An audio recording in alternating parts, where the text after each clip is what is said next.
ঈদের দিন রাত 12টার পর আল্লাহ তাআলার এই একটি নাম 11 বার পাঠ করে আপনি আল্লাহ তাআলার কাছে যা চাইবেন আল্লাহ তাআলা আপনাকে তাই দিবেন। মনে রাখবেন, এই ঈদের রাত, এই যে আমাদের সামনে ঈদুল আজহার রাত চলে আসতেছে, এটা কিন্তু খুবই গুরুত্বপূর্ণ একটা রাত। হাদিসের মধ্যে আসছে, আল্লাহর হাবিব সাল্লাল্লাহু আলাইহি ওয়াসাল্লাম জানিয়ে দিয়েছেন 5 রাতের দোয়া আল্লাহ তাআলা কখনোই ফিরিয়ে দেন না। তার মধ্যে নাম্বার 1 যে রাতটা, সেটা হচ্ছে বৃহস্পতিবার রাত, অর্থাৎ জুমাবার রাত। বৃহস্পতিবার দিন যে রাতটা সেটাকে বলা হয় জুমার রাত, জুমার রজনী। এই রাতের দোয়া আল্লাহ তাআলা কখনো ফিরিয়ে দেন না। এই রাতে বান্দা আল্লাহ তাআলার কাছে যেই দোয়াই করে আল্লাহ তাআলা সেই দোয়াটাই কবুল করে নেন। নাম্বার 2 যে রাতটা, সেটা হচ্ছে শবে বরাতের যে রাত রয়েছে, এই রাতের দোয়া আল্লাহ তাআলা কখনো ফিরিয়ে দেন না। এরপর নাম্বার 3 হচ্ছে ঈদুল ফিতরের রাত। এরপর নাম্বার 4 যেটা, সেটা হচ্ছে ঈদুল আজহার রাত। এরপর নাম্বার 5 লাস্ট যেটা, সেটা হচ্ছে আরাফার দিনের যে রাত রয়েছে। এই 5 রাতের দোয়া আল্লাহ তাআলা কখনো ফিরিয়ে দেন না।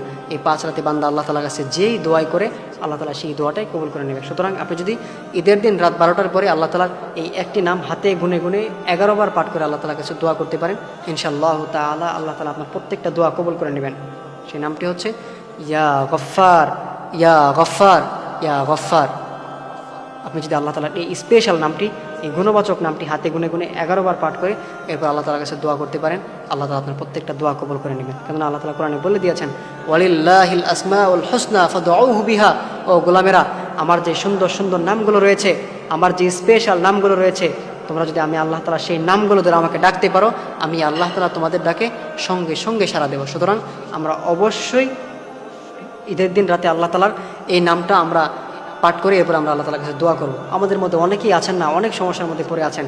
দেখা যায় রিজিকের অভাব, তারপর অসুস্থতা লেগেই থাকে, অথবা সন্তানগুলো অবাধ্য, সন্তানগুলো কথা শুনে না, স্ত্রীগুলো অবাধ্য, স্ত্রীগুলো কথা শুনে না। যাদের এই যে নানান সমস্যা, প্রত্যেকটা মানুষের আমাদের কিন্তু সমস্যা আছে।